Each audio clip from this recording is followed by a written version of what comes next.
Bismillahirrahmanirrahim. Assalamualaikum warahmatullahi wabarakatuh. Alhamdulillahi rabbil alamin. Wassalatu wassalamu ala asyrafil mursalin Sayyidina maulana Muhammadin wa ala alihi wa sahbihi ajma'in. Asyhadu an la ilaha illallah wahdahu la syarika lah, al-malikul haqqil mubin. Asyhadu anna Muhammadan abduhu wa rasuluh, as-sadiqil wa'dil amin, wa ala alihi wa sahbihi ajma'in.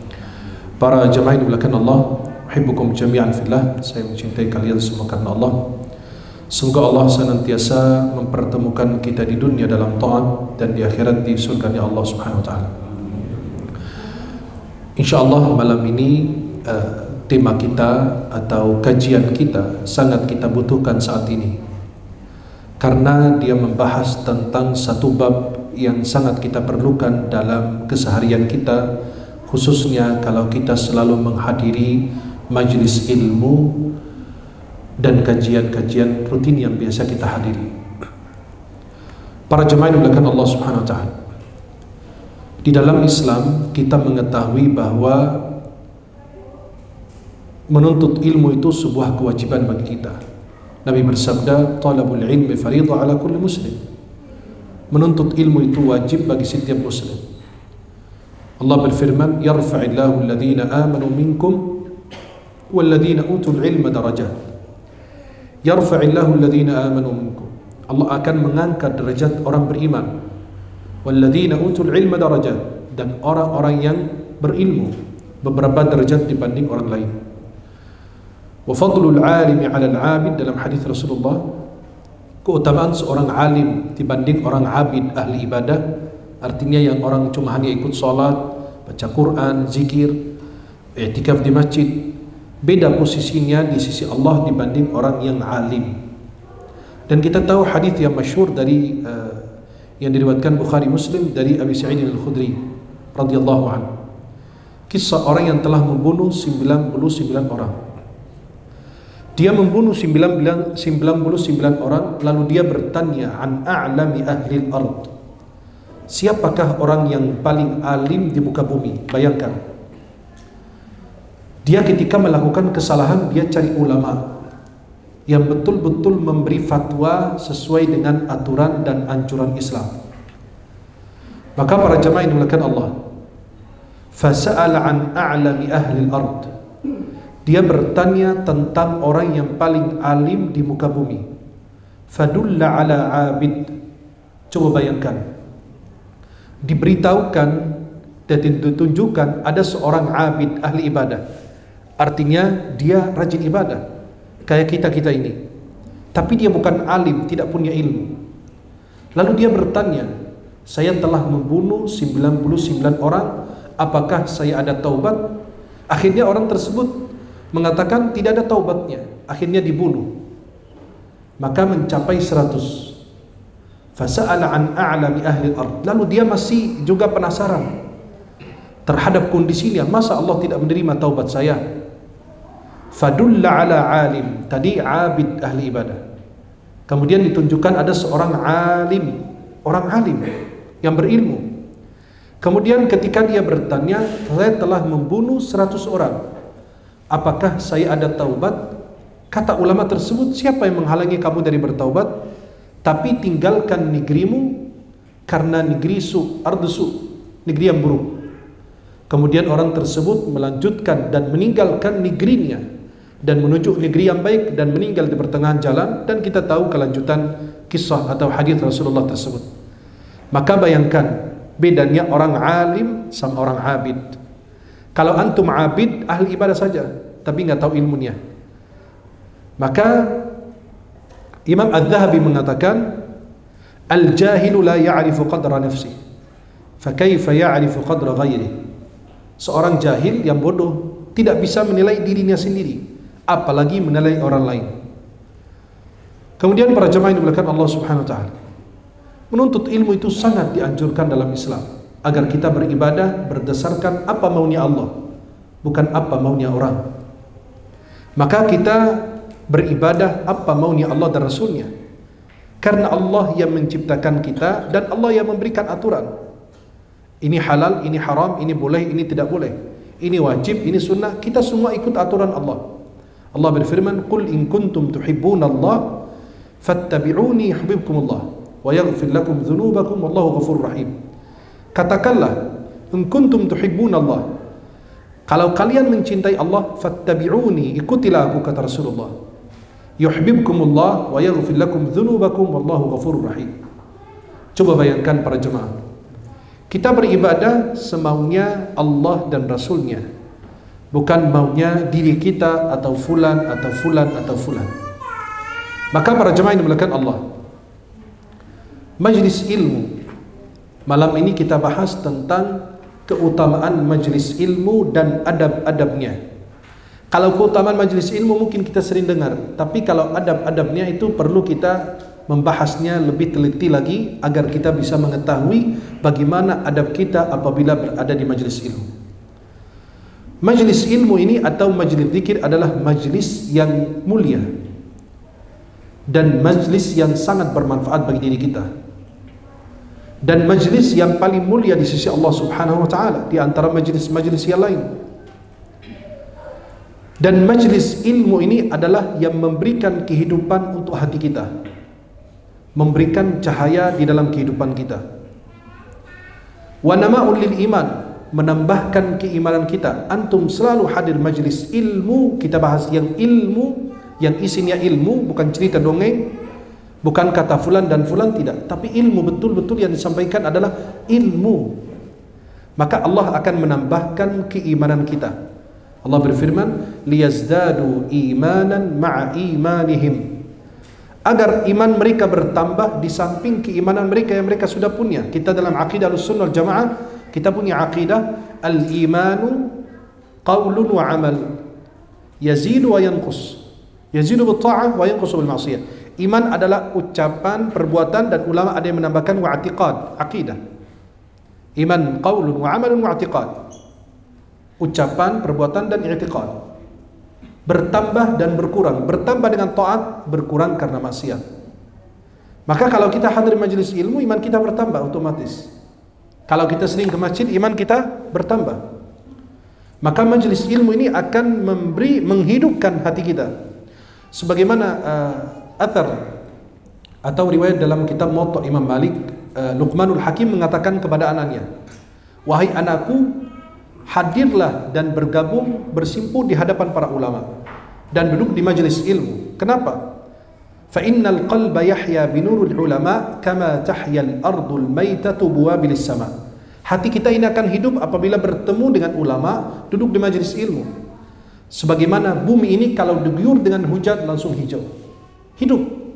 Yang dulu mati gersang, sekarang hidup. Kenapa? Karena diguyur dengan air hujan. Begitu hati kita kalau diguyur dengan ilmu yang bermanfaat, firman Allah, sabda Rasulullah, dan itu betul-betul akan memberikan kehidupan untuk hati kita dan akan menambahkan keimanan kita. Majelis ilmu itu berbeda dengan majelis yang penuh dengan kelalaian, majelis yang isinya kedustaan, maksiat, keburukan, dan itu mengurangi nilai keimanan kita dan merusak hati kita, dan itu akan menjadi penyesalan di dunia dan di akhirat. Jangan kira bahwa ahli surga ini masuk surga sudah senang begitu saja. Tidak. Dia masih terkejut karena surga itu bertingkat-tingkat. Pada saat dia masuk surga dia terkejut. Loh, ada yang lebih tinggi lagi. Maka dia menyesal banyak kesempatan di dunia dia sia-siakan.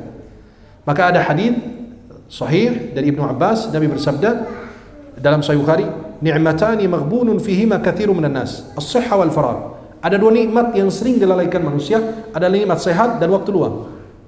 Maka orang tidak bisa menilai nikmat kecuali kalau kehilangan nikmat. Kalau kita punya nikmat penglihatan, kalau diambil oleh Allah baru kita rasakan. Wah, dulu kan saya punya. Kalau dulu kita bisa sujud dan ruku dengan sempurna, pada saat kita sudah lanjut usia, sudah sakit, baru merasakan, ya Allah, dulu saya punya nikmat tapi saya nggak sempurnakan ruku dan sujud. Saya diberi nikmat lisan berbicara tapi saya tidak gunakan. Maka para jemaah yang dimuliakan Allah, nikmat lisan ini nikmat yang besar sesudah beriman kepada Allah. Lisan itu coba kalau antum gunakan berzikir, setiap huruf, setiap kalimat itu penuh dengan keberkahan. Dan sebaliknya kalau kita gunakan dalam kedustaan, Maka Allah menghitung nikmat-nikmat yang Allah berikan kepada hamba dalam surat Al-Balad, alam naj'al lahu ainain wa lisanan wa syafatain. Subhanallah. Maka Nabi SAW ketika ditanya oleh para sahabat, salah satu sahabatnya, ya Rasulullah, yang paling kau takuti dalam tubuh saya apa? Fa akhadha bi lisani nafsihi. Nabi pegang lidahnya sendiri. Nah, ini yang paling aku takuti. Maka lisan itu tidak bertulang, tapi bisa menghancurkan tulang belulang. Maka Allah kasih dua telinga, satu lidah, lebih banyak mendengar dibanding banyak berbicara. Dan Rasulullah itu panjang diamnya, tawilah sukut. Nabi itu panjang diamnya, beliau bicara jawami'ul kalim, singkat padat. Jika diperlukan beliau bicara, kalau tidak beliau diam. Maka dalam hadis masyhur riwayat Bukhari Muslim dari Abu Hurairah, man kana yu'minu billahi wal yawmil akhir falyakul khairan aw liyasmut. Barang siapa beriman kepada Allah dan hari akhir, hendaklah bicara baik atau diam. Dalam hadis yang lain yang dinyatakan sanadnya baik oleh para ulama, man samata naja. Siapa diam akan selamat. Para jemaah yang dimuliakan Allah Subhanahu wa taala. Keutamaan majelis ilmu itu banyak sekali. Mungkin di antara yang kita akan kutip atau kita sampaikan, majelis ilmu itu wabil khusus majelis Al-Quran. Yang di situ kita duduk baca Al-Quran, di situ ada salah satu guru yang memperbaiki, dan alhamdulillah kita di sini ada waktu berbaikan makharijul huruf, sifatul huruf. Kenapa? Jangan sampai kita baca Al-Fatihah bertahun-tahun, kemudian banyak kesalahannya. Coba lihat. Dari antum ta'awudz aja sudah salah.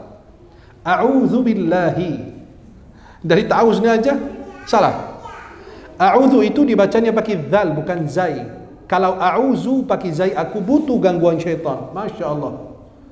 Tapi kalau aku a'udzu pakai dzal, artinya aku berlindung. Lihat, coba perhatikan. Billahi minasyaitan, itu ta bukan ta. Ta itu tebal. Tafkhim. Ar-Rajim, tuh lihat. Bayangkan. Bismillahirrahmanirrahim. Banyak bacanya baca apa? Bismillahirrahmanirrahim. Ar-Rahman beda dengan Ar-Rahman. Alhamdulillahirabbil alamin. Alhamdu asalnya dari hamada, ha mim dal dalam kamus. Artinya pujian. Tapi kalau dirubah jadi alhamdu pakai ha, artinya kematian. Batal salat antum. Bayangkan. Itu dalam ilmu tajwid disebut dengan lahan jali, kesalahan yang jelas, yang bisa diketahui siapapun. Kalau saya baca siratal ladzina an'amtu alaihim, salah tidak? Salah tidak? Yang faham tajwid dan tidak faham tajwid, orang umum tahu itu salah. Itu namanya lahan jali, kesalahan yang nampak, jelas, diketahui siapapun. Maka coba lihat, alhamdulillahi rabbi, rabbi al-alamin, bukan al-alamin. Ar-Rahmanir Rahim, Maliki, karena kafnya kasrah, bukan Malik Yaumiddin. Banyak bacanya Malik, soalnya itu huruf kafnya itu ada sukun. Bayangkan, sampai ada seorang ulama menulis 100 kesalahan membaca Al-Fatihah. Ya salam, baru 7 ayat aja 100 kesalahan, bagaimana surat yang lain? Halo? Halo? Masih hidup? Ini baru Al-Fatihah aja sudah salah gitu loh. Maka antum bisa menilai bacaannya guru ini, oh ini ulama apa bukan? Lihat tuh tajwidnya, bacaannya, oh ini benar gak? Maka tuh lihat, kenapa? Ilmu. Wabil khusus majlis yang paling mulia adalah majlis Al-Quran. Kenapa? Karena terhubung dengan firman Allah.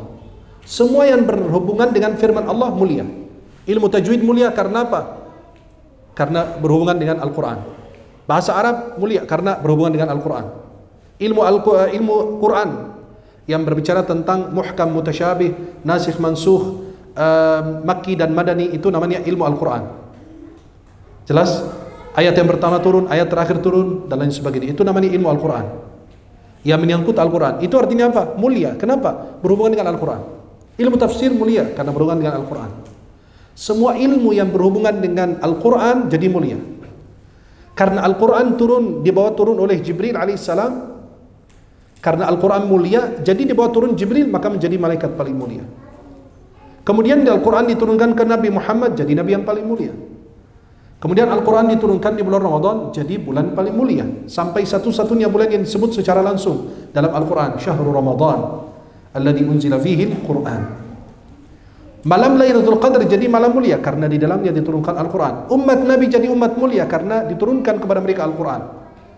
Lihat, Maka para jemaah yang dimuliakan Allah Subhanahu wa taala, siapapun berhubungan baik membaca, memahami, mentadaburi, mentadarusi, muwakaf Al-Qur'an, membantu para penghafal Quran, itu semua tergolong orang yang ahlul Quran, para pencinta Quran. Coba perhatikan hadis dalam Sahih Muslim dari Abu Umamah Al-Bahili. Nabi bersabda, "Iqra'ul Qur'ana fa innahu ya'ti yaumal qiyamati syafi'an li ashabi." Baca Al-Quran karena Al-Quran akan datang di hari kiamat memberi syafaat kepada mereka yang rajin baca Quran. Antum baca Quran aja luar biasa. Dalam hadis lain riwayat Bukhari Muslim dari Ummul Mukminin Aisyah radhiyallahu anha, Nabi bersabda, "Alladzi yaqra'ul Qur'ana wa huwa mahirun bih ma'as safaratil kiramil barara." Orang yang baca Al-Quran dengan fasih lancar, bisa jadi bukan hafiz Quran, tapi karena setiap hari baca Quran dan interaksi dengan Al-Quran. Jelas? Bersama para malaikat yang mulia. Walladzi yaqra'ul Qur'ana wa yatata'ta'u fihi wa huwa 'alaihi syaqqun lahu ajran. Orang yang baca Al-Quran terpatah-patah bacaannya, itu mendapatkan 2 ganjaran dari Allah. Maka jangan malu, jangan takut saya salah baca nanti, enggak apa-apa, dapat pahala malah.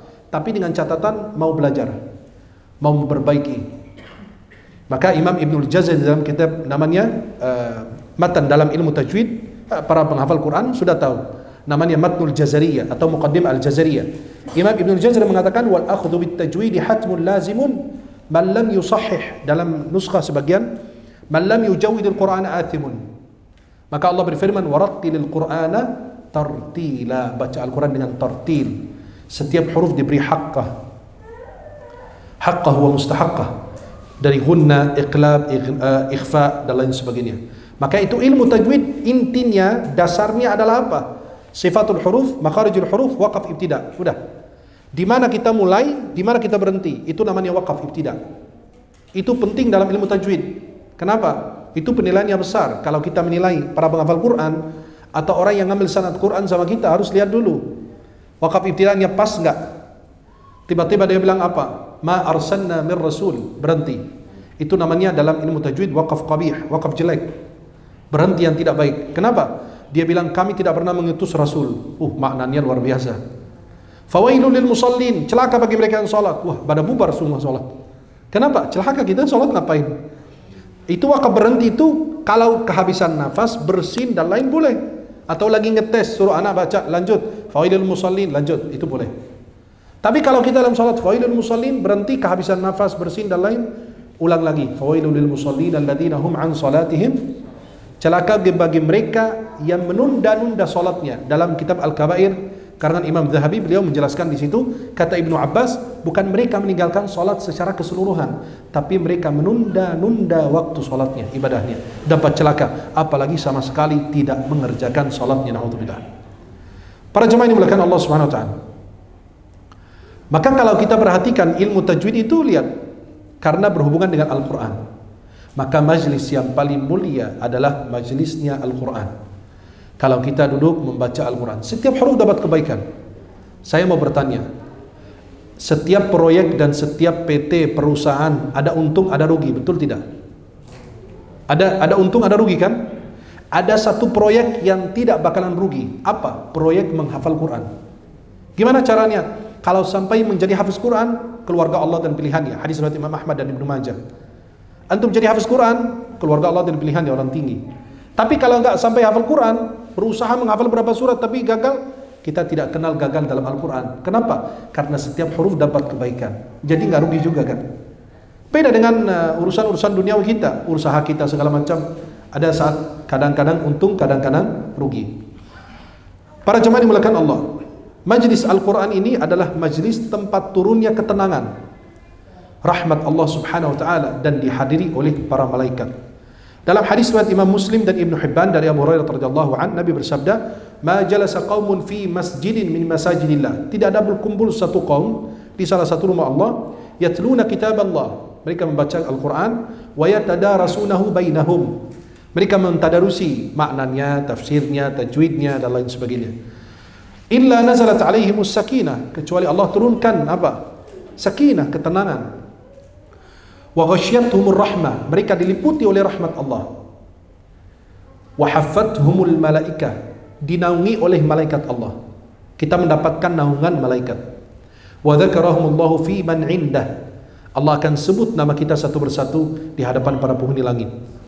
Wa man batta'a bihi 'amaluhu lam yusri' bihi nasabuh. Siapa yang amalnya lambat tidak akan bercepat mendapatkan ganjaran surganya Allah kalau dia punya nasab mulia. Kemudian para jemaah yang dimuliakan Allah, keutamaan majlis zikir. Nanti kita akan jelaskan yang dimaksud dalam hadis Nabi itu apa arti majlis zikir. Karena kebanyakan orang menganggap itu majlis bacaannya zikir, la ilaha illallah Muhammadur Rasulullah dan lain, atau zikir-zikir yang lain, tidak. Kita akan menjelaskan dari penjelasan para ulama. Dalam hadis yang diriwayatkan oleh para sahabat Nabi SAW dalam Sahih Muslim, beliau menjelaskan sahabat Abi Sa'id Al-Khudri, beliau mengatakan bahwasannya Rasulullah SAW keluar ke mereka sedang ada halaqah, majlis ilmu, majlis zikir. Beliau bersama para sahabatnya dan Nabi mengatakan, ma ajlasakum hahuna, apa yang mendorong kalian duduk di majlis ini? Kata sahabat, qalu jalasna nadhkurullaha wa nahmaduhu ala ma hadana al-Islam wa manna bihi alaina. Kami sedang duduk di sini memuji Allah, berzikir kepada Allah, mengingat nikmat-nikmat Allah, khususnya nikmat Islam dan anugerah-anugerah yang Allah berikan kepada kami, nikmat Rasulullah, nikmat Islam dan lain. Qala Allahumma ajlasakum illa dhalik. Nabi meminta agar mereka, apakah betul yang membuat kalian, mendorong kalian duduk di majlis ini hanya itu saja? Qalu Allahumma ajlasana illa dhalik. Tidak, kami hanya duduk gara-gara itu saja, tidak ada urusan duniawi. Qala ama inni lam astahlifukum tuhmatan lakum. Saya tidak minta kalian bersumpah bukan karena saya menuduh kalian atau saya ragu, tidak. Walakinnahu atani Jibril fa akhbarani anna Allah azza wa jalla yubahi bikumul malaikah. Tapi Allah utus Jibril kepadaku dan mengabarkan kepadaku bahwa Allah membangga-banggakan kalian di hadapan para murid langit. Allah, coba lihat. Karena duduk aja baca di majelis ilmu, ya, Allah membangga-banggakan kita. Duduk saja. Ada yang sampai dalam sebuah riwayat, ada yang datang bukan karena mau ikut majelis ilmu, karena mau jumpa dengan fulan atau fulan dan lain sebagainya. Akhirnya kata malaikat, ya Rabb, fulan datang bukan karena ilmu atau karena majelis, tapi ada mau urusan duniawi dan lain. Kata Allah, humul qaum la yashqa jalisuhum. Mereka adalah sebagian kelompok, sebagian orang, siapapun duduk dekat mereka, insya Allah tidak bakalan rugi. Subhanallah. Maka itulah nikmatnya kita selalu berkumpul bersama orang-orang yang saleh dan orang-orang yang taat beribadah. Para jemaah yang dimuliakan Allah Subhanahu wa taala. Nabi SAW bersabda dalam hadis yang diriwayatkan dalam Al-Mu'jam Al-Kabir dan sahihkan Al-Albani dalam Sahih Al-Jami' As-Sahihah dari Sahal bin Hanzalah. Nabi SAW bersabda, "Ma jalasa qaumun majlisan yadhkuruna Allah azza wa jalla fi fayaqumuna hatta yuqalu lahum qumu qad ghafara Allah lakum dhunubakum wa buddilat sayyi'atikum hasanat." Tidaklah berkumpul satu kaum berzikir kepada Allah Subhanahu wa taala, mengingat Allah Jalla Jalaluhu, dan mereka tidak meninggalkan tempat kecuali akan dikatakan, pergilah, bubarlah kalian, dan kalian sudah diampuni dosanya, bahkan dosa kalian diganti dengan kebaikan. Kalian insyaAllah dengan izin Allah Jalla Jalaluhu, kalau kita bubar dari majlis ini karena niat kita mau hadir majlis ilmu, kita tidak bubar dari majlis ini kecuali dikatakan kalian sudah diampuni dosanya oleh Allah, dan kalian akan diganti dosanya, dihapus dosanya dan diganti dengan pahala. Kemudian para jemaah yang dimuliakan Allah, dalam hadis riwayat Imam Ahmad dalam musnad beliau dengan sanad hasan li ghairihi, dari Abdullah bin Amr radhiyallahu anhuma qala qultu ya Rasulullah, sahabat Abdullah bin Amr mengatakan, ya Rasulullah, ma ghanimatu majalis dzikr, apa ya Rasulullah keutamaan, keberkahan, pahala yang kami raih daripada majelis zikir. Ghanimah itu kalau harta rampasan, ya, artinya apa? Yang kami dapat dari peperangan adalah harta rampasan. Nah, kalau kami di majelis ilmu, majelis zikir, apa yang kami dapat? Kata Nabi SAW, qala ghanimatu majalis dzikr al-jannah. Allah, pahala dan kebaikan yang kalian raih, ghanimah dari majelis zikir kalian yang kalian hadiri, surganya Allah Subhanahu wa taala. Apa itu majelis zikir yang kita sering sebut-sebut itu? An Imam Ibn Abi Rabah, murid Ibnu Abbas. Ata mengatakan majalisudz dzikr. Nah, biar kalian tahu nih maksudnya apa majalisudz dzikr. Majelis zikir bukan majelis kita baca la ilaha illallah, Allahu akbar, subhanallah, tidak. Kata beliau apa di sini? Majalisudz dzikr majalisul halal wal haram. Majelis zikir adalah majelisnya halal dan haram. Bicara tentang urusan syariat, fikih. Kaifa tashtari wa tabi', bagaimana engkau menjual dan engkau membeli. Wa tusalli wa tasum, bagaimana engkau puasa dan engkau salat. Ya, wa tankihu wa tutalliq, bagaimana engkau menikah, engkau menceraikan. Wa tahujj, dan sebagainya. Lihat, berarti majlis zikir yang dimaksud Nabi adalah majlisnya ilmu, yang di situ kita belajar halal dan haram, boleh tidak boleh, bagaimana cara puasa, bagaimana cara salat, bagaimana haji, bagaimana menikah, dan lain sebagainya. Para jemaah yang dimuliakan Allah Subhanahu wa taala, dalam hadis riwayat Tirmidzi dan Al-Albani mengatakan hasanul ghairi dari Anas bin Malik, Nabi SAW bersabda, "Idza marartum," ini hadis yang sangat masyhur yang kita sering dengar, "Idza marartum bi riyadil jannati farta'u." Apabila kalian melewati taman surga, ikutlah bergabung, ikut menikmati taman surga tersebut. Kata sahabat, "Wa ma riyadul jannah?" Apa itu taman surga ya Rasulullah? Qala hilaqudz dzikr. Majlis-majlis zikir yang kita sebutkan tadi, majlisnya halal dan haram, ilmu. Bagaimana salat, bagaimana ibadah dan lain sebagainya. Dari Sahal bin Abdullah, beliau mengatakan, "Man arada an-nadhara ila majalisil anbiya falyanzur ila majalisil ulama." Siapa yang ingin mengetahui, mengenal majlisnya para nabi, maka hadir di majlis para ulama. Kenapa? Kata beliau, "Wa hadza li'anna al-ulama'a khulafa'ur rusul fi umamihim." Karena ulama itu penerus, ya, yang mewarisi ilmu dari para nabi dan rasul. Ya, wa warithuhum fi ilmihim. Dan mereka yang mewariskan ilmu, mereka yang menerima ilmu dari para ulama dahulu, dari Rasulullah terus kepada sahabat, tabi'in, tabi'ut tabi'in, sampai ulama penerus sampai ke kita. Jadi majlis ilmu itu adalah, majlis ilmu para ulama adalah majlisnya para nabi dan rasul.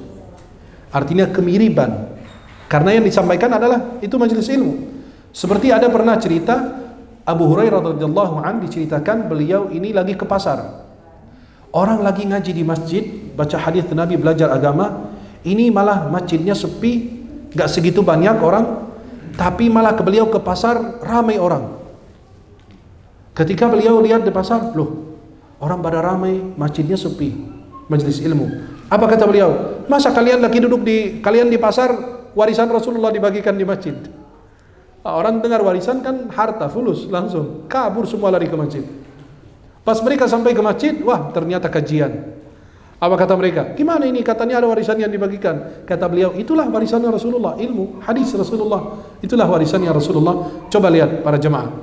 Salat subuh kasih di setiap sujud jamaah itu 50.000, 100.000. Coba lihat, jamaah yang hadir penuh. Jangan manusia, jin juga ikut hadir. Itu kenapa? Ya karena ada manfaat duniawi. Naudzubillah. Nasallallahu al-afiyah. Para jamaah yang dimuliakan Allah, Imam Syafi'i mengatakan, "Laisa syai'un ba'dal faraid afdal min talabil ilm." Tidak ada sesuatu lebih bagus, lebih mulia di sisi Allah sesudah mengerjakan kewajiban daripada menuntut ilmu, kata Imam Syafi'i rahimahullah taala. Kemudian para jemaah yang dimuliakan Allah, ada adab seorang penuntut ilmu, dan kita akhiri dengan adab di dalam majelis ilmu. Adab seorang menuntut ilmu itu kita bahas secara ringkas. Yang pertama, dia selalu mengharapkan ridhanya Allah, wajahnya Allah. Artinya apa? Ikhlas. Ikhlas itu apa? Rahasia antara hamba dan Allah, tidak ada yang bisa mengetahuinya. Ikhlas itu seperti orang berjalan di padang pasir, di atas pasir, terlihat bekas, tidak terdengar suara. Kemudian yang kedua, rihlah dalam talabul ilmi. Maaf, ada jemaah mungkin yang bukan orang sini, bukan dekat dari sini, jauh datang naik motor, naik kendaraan dan lain sebagainya. Kenapa? Untuk menuntut ilmu. Itu salah satu sunnah dari para ulama dulu. Di dalam biografi para ulama dulu gitu ditulis apa? Ar-rihlatuhu fi talabil ilm. Perjalanannya, rihlahnya dalam menuntut ilmu. Imam Syafi'i itu lihat, ya, yang paling ringan, yang paling kita kenal. Imam Syafi'i itu bagaimana menuntut ilmu? Beliau asalnya dari Palestina, dari Gaza. Ya, Asqalan atau Gaza. Kemudian beliau berpindah ke Makkah usia 2 tahun. Dari Makkah beliau pindah lagi ke Madinah, belajar ke Imam Malik. Beliau lagi berangkat ke Yaman, belajar kepada Mutarrif, ya.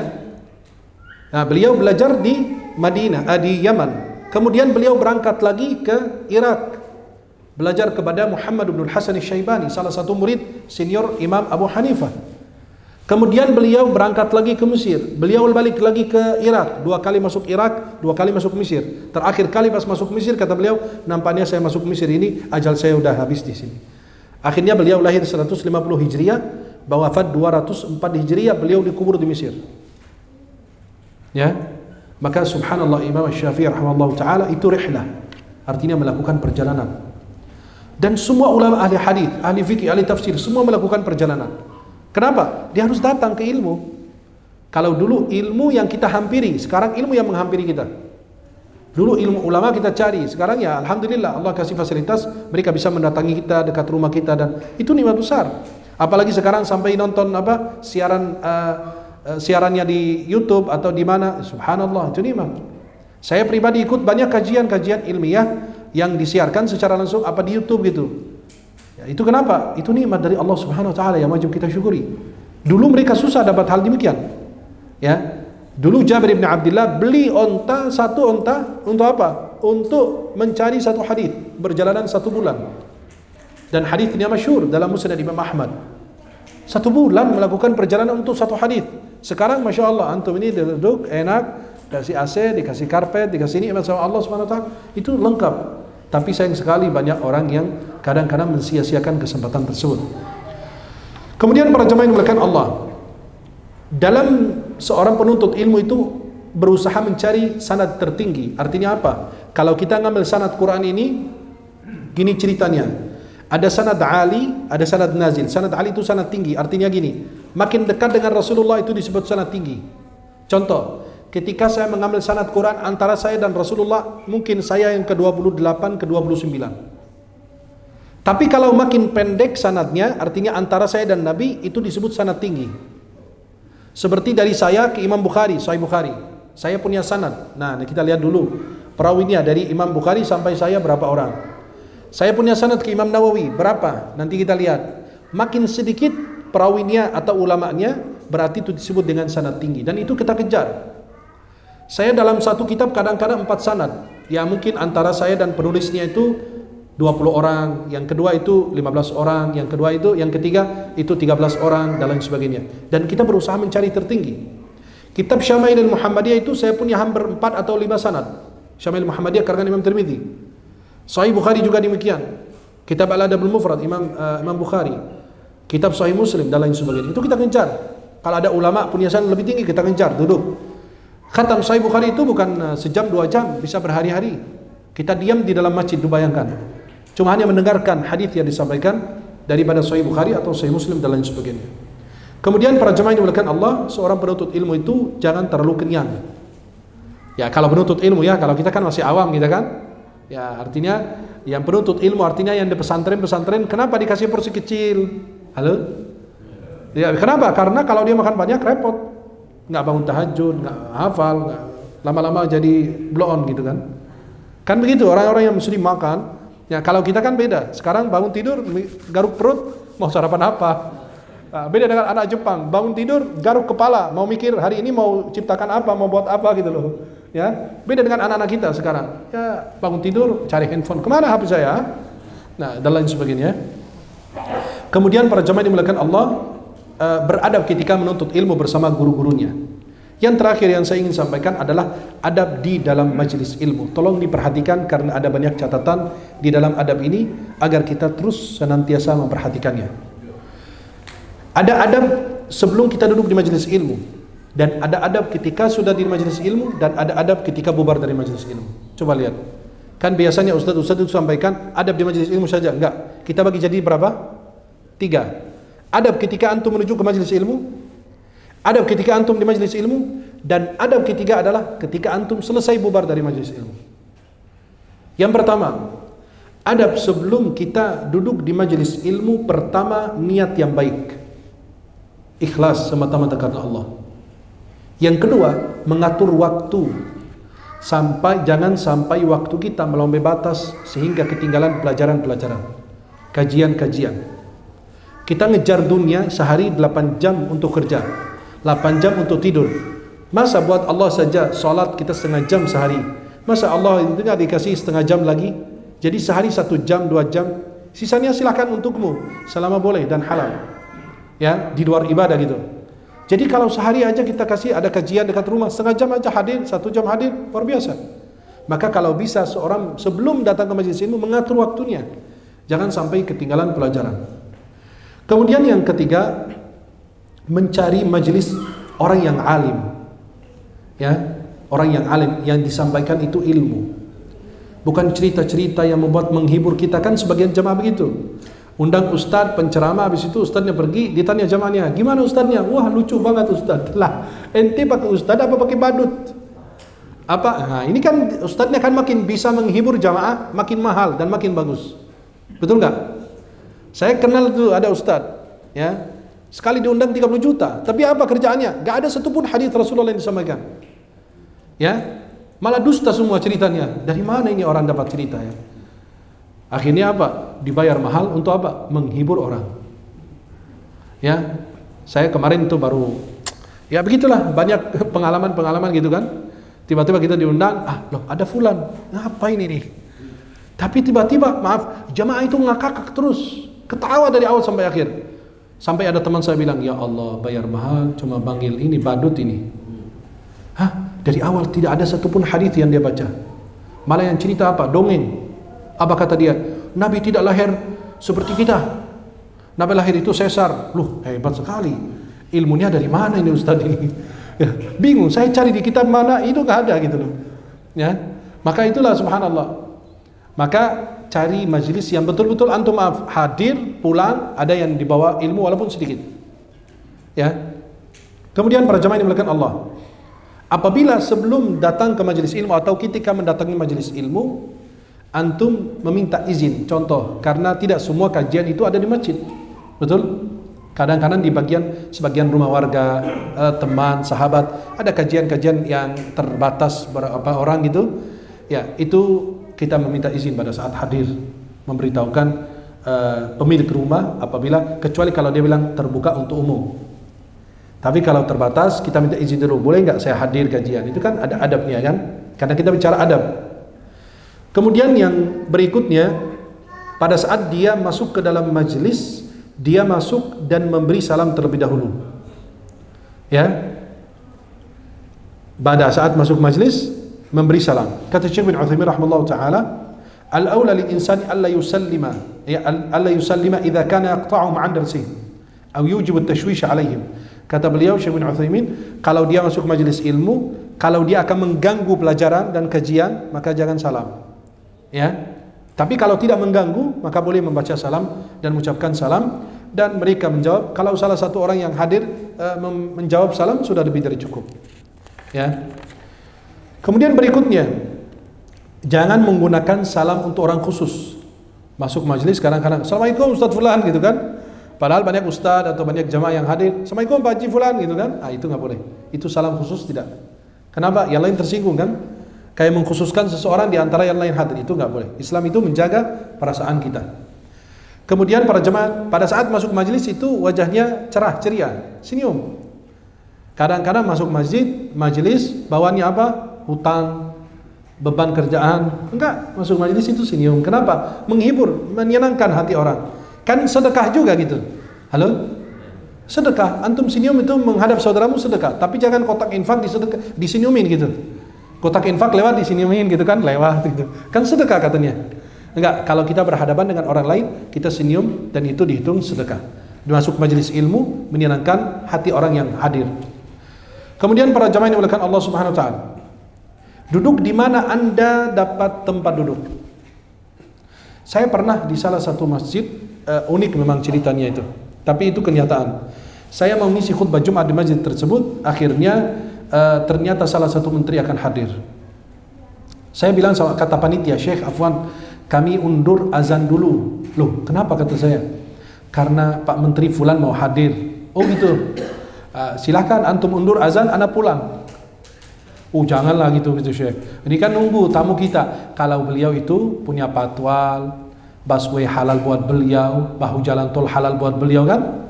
Kenapa harus terlambat? Apalagi ini hari Jumat, harus memberi contoh dong. Akhirnya saya bilang, ana punya prinsip, kalau antum telat azan, undur azan karena fulan, afwan saya pulang.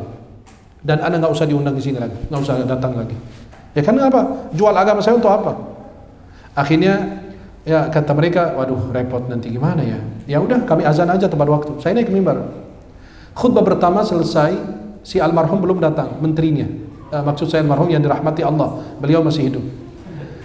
Akhirnya saya tiba-tiba khutbah kedua, beliau datang, udah telat, bukan duduk paling belakang, enggak, mau paling depan, di depan saya lagi.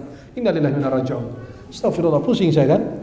Nah, akhirnya pada saat di khutbah pertama di akhir, sebelum saya duduk, ya, selesai khutbah pertama dia datang. Akhirnya saya diamkan. Khutbah kedua saya sentil beliau dengan halus. Saya bilang ada adab ketika masuk masjid, apa hari Jumat gitu adabnya. Mandi, menggunakan wangian. Artinya lah nggak langsung tembak dia. Ya. Akhirnya saya bilang datang paling awal, jangan paling akhir, mau duduk paling depan. Lebih bagus naik mimbar aja sekalian samping imam gitu kan.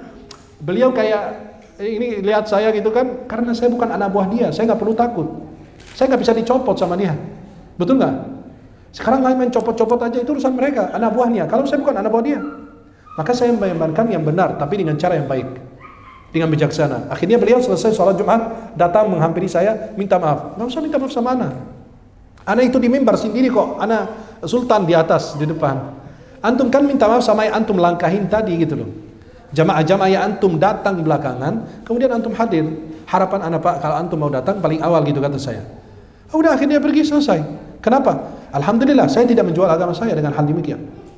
Ya, maka para jemaah yang dimuliakan Allah Subhanahu Wa Taala, duduk di mana tempat kita duduk sampai. Artinya di mana kita ada tempat, iya duduk.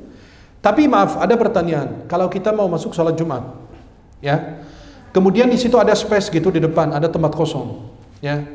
Kata sebagian ulama boleh, tapi usahakan untuk tidak melangkahi orang, untuk masuk ke tempat yang kosong tersebut. Karena kan maaf, kadang-kadang sebagian jemaah maunya dekat dengan tembok, dekat dengan tiang, biar bisa tidur gitu loh. Pas iqamat tiba-tiba udah bangun aja gitu.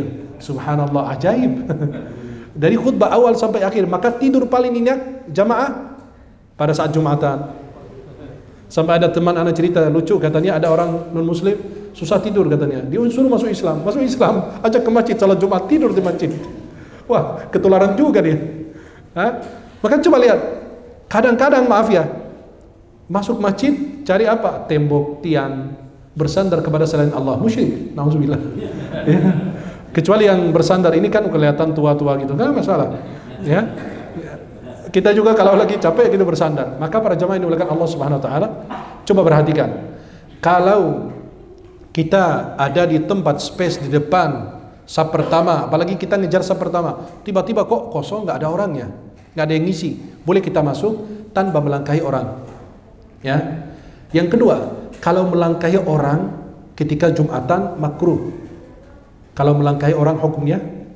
Tapi kalau sampai menyakiti orang, tangannya diinjak, kepalanya diinjak, segala macam kan, itu hukumnya haram. Jadi naik level tuh, lihat, dari makruh menjadi haram. Menyakiti orang itu hukumnya haram. Maka itu ada adab ketika memasuki majelis. Kemudian para jemaah yang dimuliakan Allah Subhanahu Wa Taala, di dalam hadis Rasulullah SAW yang diriwayatkan para sahabat, Jabir bin Samurah, beliau mengatakan, kunna idza ataina Nabi SAW jalasa ahaduna haitsu yantahi. Hadis riwayat Abu Daud dan Tirmidzi. Di situ dijelaskan bahwa jika kami mendatangi Nabi Muhammad SAW, maka salah seorang dari kami akan duduk di tempat yang masih kosong, barisan terakhir. Kalau mereka masuk ke majelis Nabi, mereka duduk di barisan terakhir, nggak mau duduk paling depan. Kemudian para jemaah yang dimuliakan Allah Subhanahu Wa Taala, alla yuqima ahadun wa yajlis makana, tidak membangunkan orang lain untuk duduk di tempat dia. Geser, minggir, pindah ke sana. Kan sebagian majelis kita duduk begitu, nauzubillah.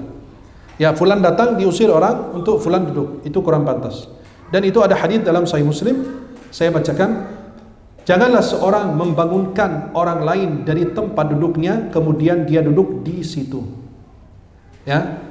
Nabi SAW bersabda, la yuqimur rajulu ar-rajula min maq'adihi thumma yajlisu fi. Ya.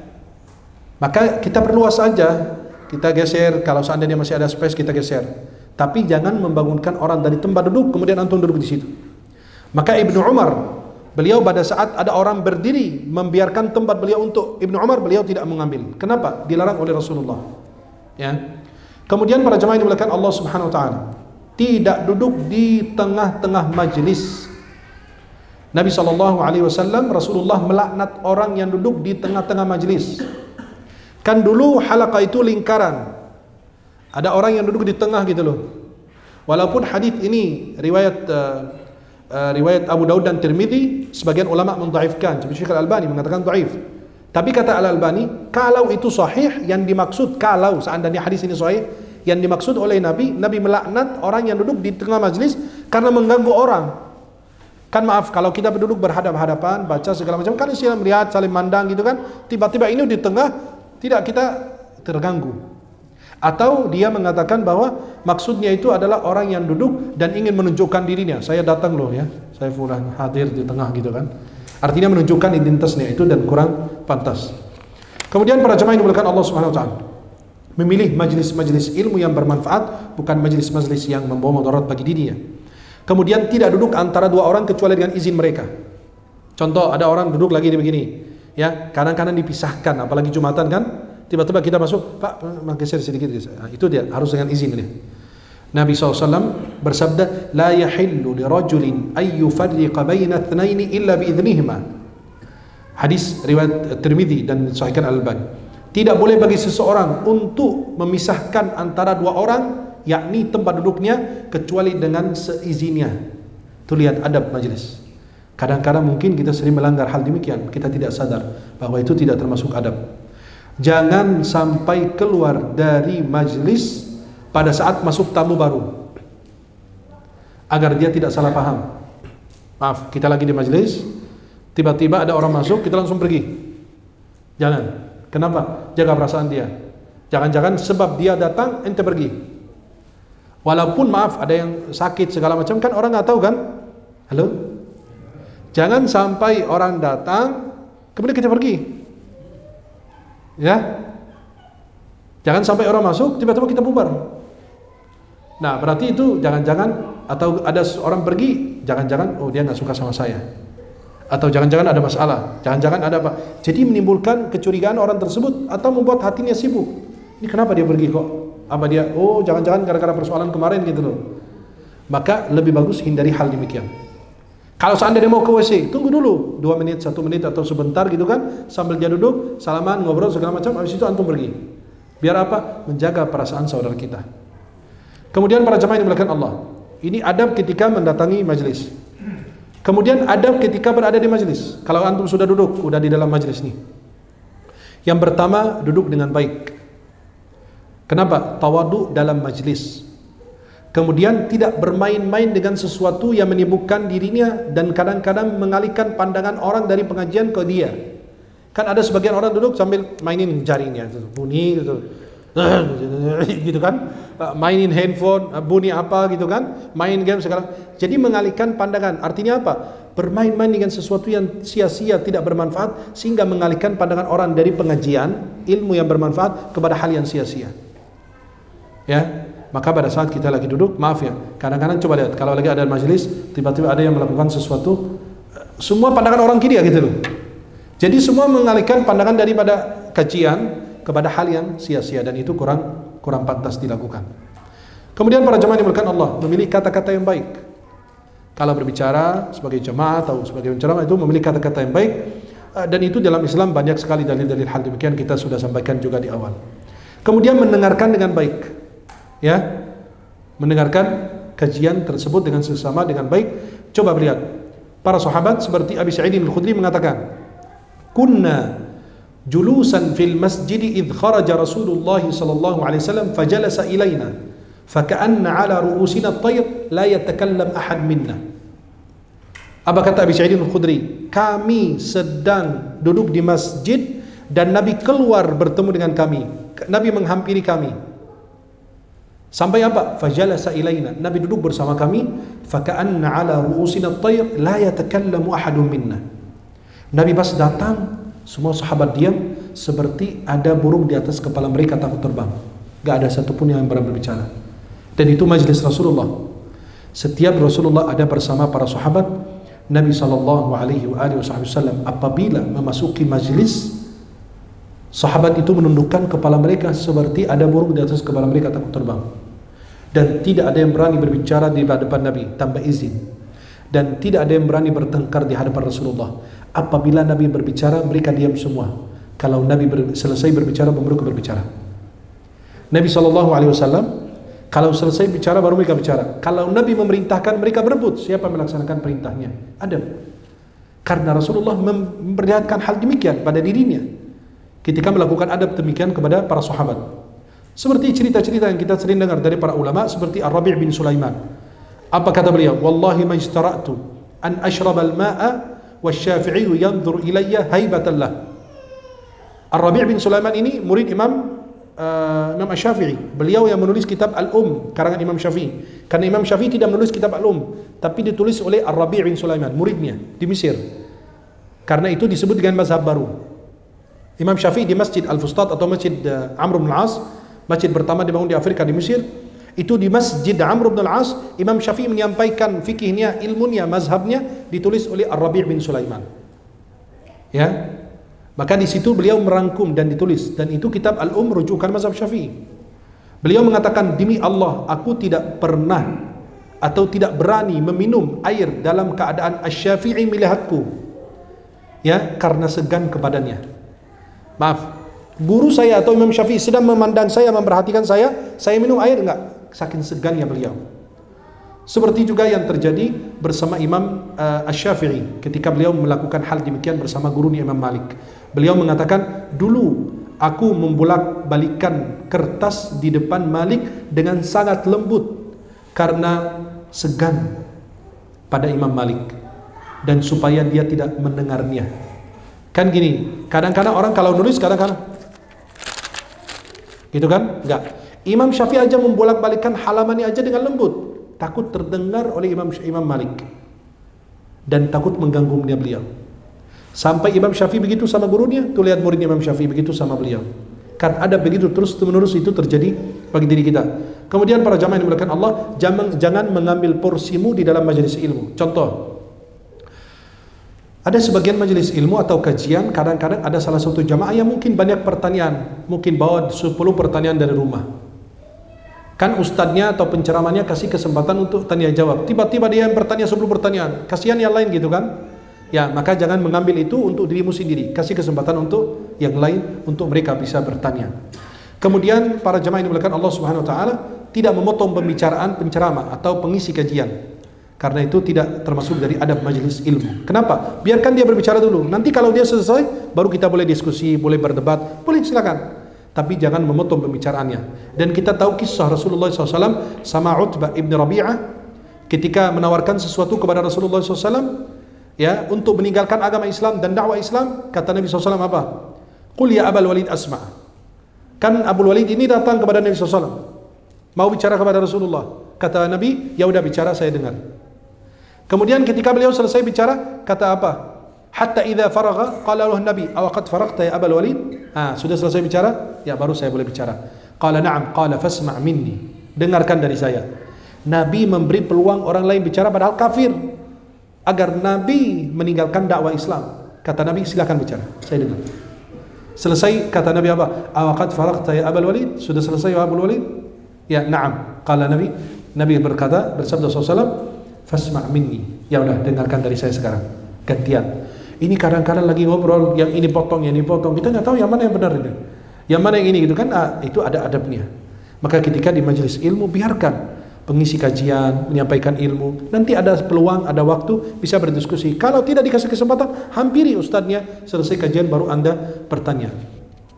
Seperti siapa? Imam Atha Ibn Abi Rabah yang kita jelaskan, murid Ibnu Abbas. Beliau mengatakan apa? Kadang-kadang anak muda menyampaikan satu hadis di depan saya pura-pura aja nggak pernah dengar. Padahal saya sudah dengar hadis ini sebelum dia lahir. Jelas? Beliau mengatakan, ada anak muda di depan saya ngomong satu hadis, saya kayak tidak dengar atau tidak pernah dengar sebelumnya. Artinya saya tidak potong. Saya tahu juga kok. Kan ada jamaah begitu. Rasulullah bersabda, saya tahu hadisnya kok. Hadisnya ada fulan gitu. Enggak, biarkan dia bicara. Jangan potong bicaranya. Maka kata Atha, anak muda itu di depan saya, namanya Atha kan sudah sepuh, sudah tua.